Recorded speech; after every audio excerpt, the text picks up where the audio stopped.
Welcome back, chat. Jump right into it. We got 30 minutes. Let's do this.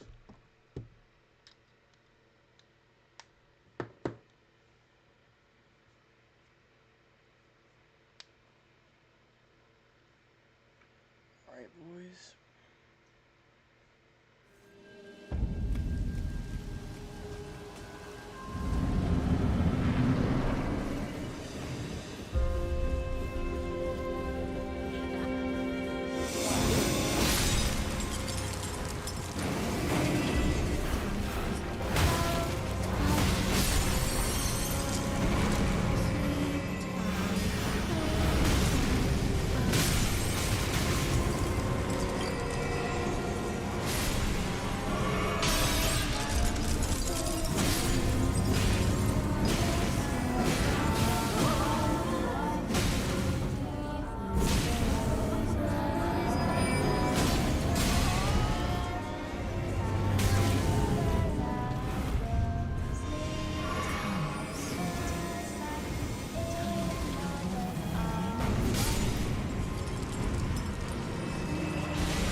This stream immediately ends when I kill this boss.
I'm literally forgetting.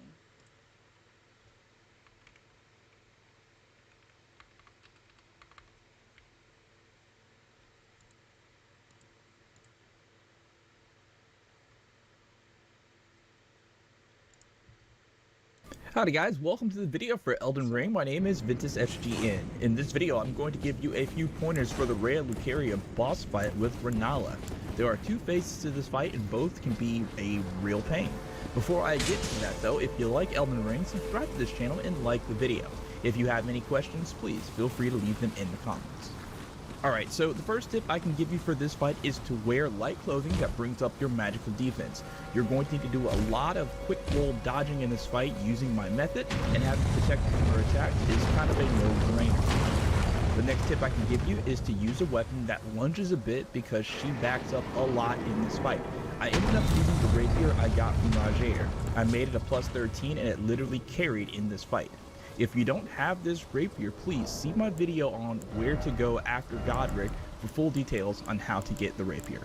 For ashes to summon with you to help during this fight, I suggest using the Glintstone Sorcerer Ashes because it interrupts her attacks a lot, and interrupting her is a key way to win in the second phase of this boss fight. If you don't have the glintstone sorcerer ashes and want them, please see my video on how to get them, or you can use the wolves. I feel like the wolves last the longest, though in theory any ashes with ranged attacks should work. Incantations to bring with you if you use incantations would be Magic Fortification, Golden Vow, and Blessings Boon. Use Golden Vow and Blessings Boon on the first phase of this fight to basically take no damage, so you're pretty much full health on the second phase, and use Magic Fortification right before or right at the start of the second phase. As far as flask allocation goes, I ended up using more health flasks than FP flasks and used 0 magic attacks during the fight. I even have the Sword of Mighty Flame, the OP sword, and I ended up not using it like at all. Now, as far as the fights themselves, during phase 1, right before you go in, use the incantations for Golden Vow and Blessing Boon. Then run in and, without locking onto anything, hit the Hogwarts students with golden orbs around their heads. You don't have to fully eliminate them, just break their orbs. To find where these students are, you can either listen for their singing or go to where the books are shooting you from. The kids with the orbs around their heads shoot books at you exclusively. After you break 3 of the students' orbs, Rennala will fall down in the middle of the room, lock onto her, and attack her with reckless abandon. When you're done attacking her, lock off. Like, after you do a little bit of damage to her, she's going to glow golden, and that's your cue to get away from her because she's going to explode and deal you damage. So attack her a little bit, and then get away from her. It will take up to 3 times of her falling to clear phase 1. You can really do it in 2, but I say 3 because you can prepare your spells for phase 2. So basically, in phase 1, on the second time you knock her down, don't defeat her, but leave her as 1 tap as possible. Then, when you bring her down again for the 3rd time, the kids won't attack you and you have some time to either heal up or cast spells. I suggest using the time to cast Magic Fortification and to get your HP back to full. When you enter second phase, she most certainly will always lead out with her giant comet beam cannon thing. This is super easy to dodge. Just lock onto her first and dodge her sideways but toward her. If you didn't cast spells before this phase started, or you have spells you have to cast, or flasks to use, you can do them freely after you dodge the beam attack. After the beam attack is done, be ready to dodge another beam attack, because sometimes she does them back to back, or she might jump into a little moon, or she might start shooting little magic darts at you. Now, what I learned to do during the beam attack is to summon my Ash Spirits to aid me. With your Ash Spirits on the field, now it's time to attack her, and man, the only real advice I can give you after failing at this fight for like hours and getting frustrated and yelling at the TV screen about how impossible this fight is to just keep attacking her. Even when she's summoning her crap to attack you, like giant dragons and wolves and men with giant blades that one-shot you, just keep attacking her. When she shoots her magic attacks at you, roll dodge into her. I mean, literally into her. Like, you're supposed to be so close to her that when you roll dodge, you're roll dodging into her. That allows you to dodge those attacks. And just keep attacking. If you see chances to roll dodge left or right to avoid those ranged magical attacks, I mean, take them, but not if it takes you out of her melee range. I used the rapier and just jabbed her until she finally went down. The glintstone sorcerer ashes were a huge help in this fight, and along with rapier, it did kind of carry it. Now, once you defeat her, you get her Great Rune, and all it does is allow you to respec your attributes or remake your character. There's nothing special to activate like with Godric. For more information, the Rennala fight can be very difficult if you're not prepared, and is probably one of the more difficult fights in the game, particularly early on, if you're not sure what to do and if you're not set up properly. In phase 1, the strategy is really simple. You want to find the student with a sort of glowing aura around them, hit them one time, move to the next one, hit them one time, move to the next one, hit them one time. Look out for the books flying at you if you're not sure where one of them is. This is a good tell where they are. And you can also hear the singing if you have like a headset or something that has surround, so you can sort of see the direction. The strategy here is that you don't want to kill anything more than you have, because basically it picks out the person randomly, one of the students randomly, to get that aura. And if you kill them all, then it'll start putting them like in the corners or on the very sides and edges of the room, and you have to go chase it down, possibly getting hit by a lot of things in the process. So just hit it once, break that aura, and as soon as you've done that 3 times, get prepared for Rennala to drop. And you want to get at least half of her health, so you only have to do this 2 times. Go as hard as you can, buff her weapon right before she drops. You usually have about 5 seconds. and go as hard as you can and try and get half that health. All you gotta do is get half and then repeat this process and get half again. If you're too slow doing this, after you get a certain amount of her health off, she'll start casting spells at you from the middle of the room. So you want to do it quickly as possible so that you don't have to deal with that. In the second phase, things get a little bit hairy and it can be really, really difficult. What I recommend doing is summoning the Wolf Spirit Ashes. The reason for this is because she staggers basically off any hit. And between the three wolves and yourself, you can just keep her chain staggered a lot of the time if you can get up on her. And just try and position yourself so that the wolves are on one side and you're on the other, and you just keep spamming away. Don't worry about taking damage. Don't worry about her hitting you at all. Just keep spamming until your stamina's exhausted. Let them regenerate. Keep attacking and keep chasing her down and dodging her spells. Being really, really aggressive is the best strategy here, and it might take you a few tries because you're being so aggressive, but it is much better than the alternative. What can make this second part so difficult is that she can fire spells off at you like multiple at a time, where you're trying to dodge one and you get hit by another one. You need to pay very close attention, particularly if you're using spirit summons or if you're co-oping, who she has aggro on, so that you're not the one getting targeted by a spell when you don't think that you are, and you get one shot at from the side of the screen. A couple other tips. If you're playing a mage, this can be extremely difficult because she's magic resistant, so using magic or magic damage is not advised. And if you have a melee weapon upgraded, if you're playing some sort of spell blade, or if you don't, you should probably upgrade a melee weapon. And what you want to do is you want to put Bloody Slash on that. You can get Bloody Slash on that from Eastern Limgrave from Orknite. Go pick that up, swat it onto your weapon, upgrade that thing to like +6, and just spam it. Two-hand it and just spam R1. That is the best strategy if you're a mage. It's a really good strategy even if you're not a mage. She's really, really susceptible to bleed. Holy also seems to work well on her. So if you have holy damage, that's fantastic. But if you're playing a mage, you're gonna have to kind of go out of your comfort zone and do something a little bit different to get through this fight. Also make sure in phase 2 that when you summon your Spirit Ashes, you dodge the beam that comes at you first. Don't just get into phase 2, summon your Spirit Ashes, get hit in the face, die, and that's the end of the fight. Wait for her beam, dodge it, and then summon your Spirit Ashes. Also, one last tip is it's really good to just stock fully up on HP blast for this fight. You don't really need mana at all. You don't really need magic unless you have some sort of weapon art that takes a ton of MP that is really, really damaging.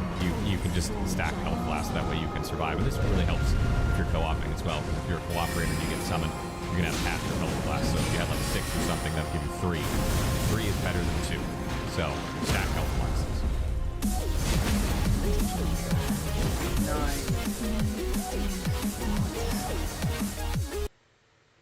Night into being.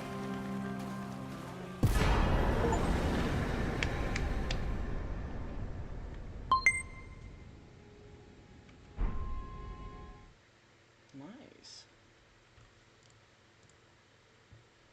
Well, that's a crazy stream. 0 views. 0. Anything? Where did he flee, my sweetings? Come out from whence ye hide. There are books and light aplenty. Did not come out. Is it thy to become?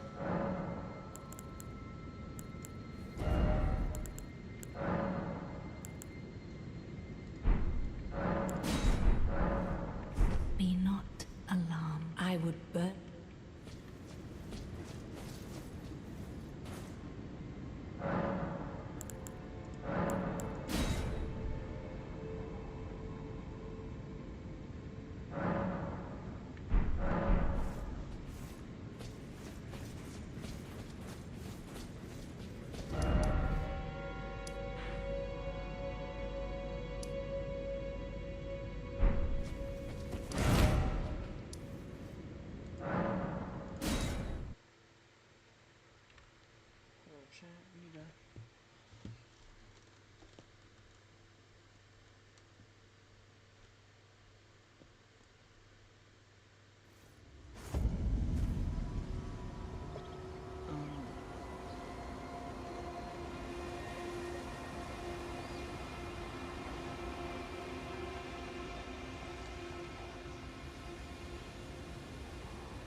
Howdy guys, welcome to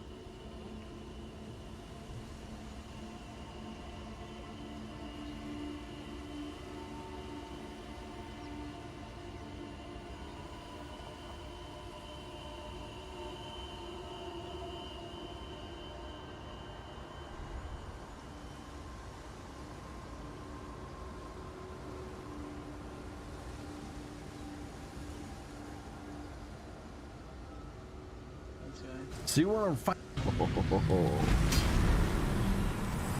Got my points all where I want them to go. If you want a full guide on how I've done a bunch of different research on how to build a character the best, I'm gonna have that link down in the description as well, so you can optimize your build to be as efficient mathematically as possible. I am a math teacher by profession, so I got you covered. Now I am rebirthed, and I hope this helps you do the same. So like, subscribe, appreciate you. Peace.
Hello and welcome everybody.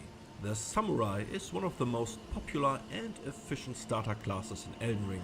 I will show you 3 deadly and powerful Samurai themed builds, how to start them right at the beginning of the game, how to progress through the mid game, and how you achieve a powerful endgame setup. Each build centers around one main theme, while also providing different weapon and skill options you can choose from. In addition, each build has very powerful attacks in melee and ranged combat, while keeping sorceries or incantations completely optional. They are not mandatory for any of these builds. We kick this off with the general recommended start. In the final setup, we fully embrace a bleed and arcane centered setup with some of the coolest weapons available in the game.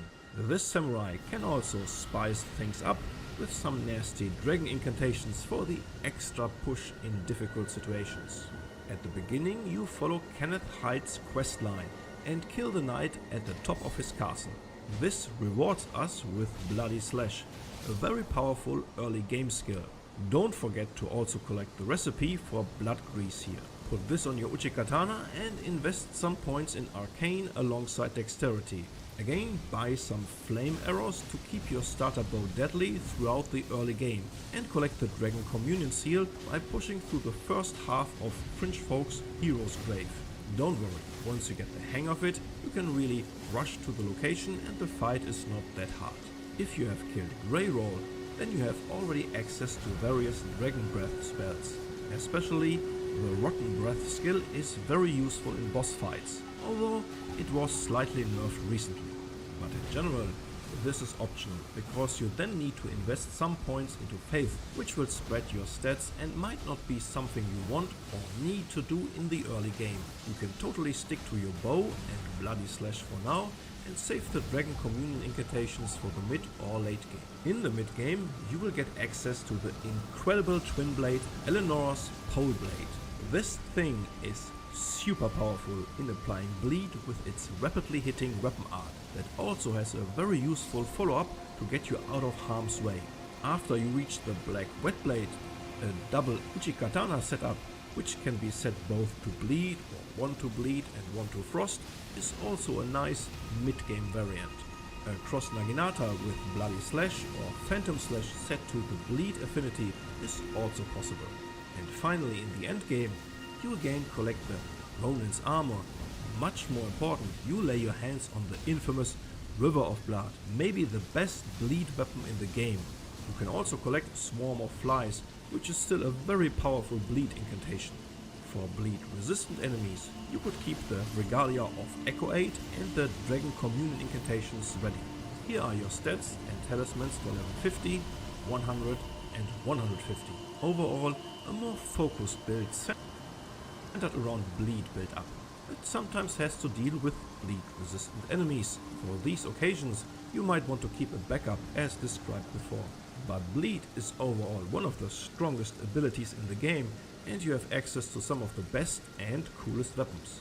You can always change the talismans according to your playstyle, maybe focusing on buffs after applying bleed, buffing attack power through rapid attacks, or do Oh yeah, chat. I'm at out. Yeah.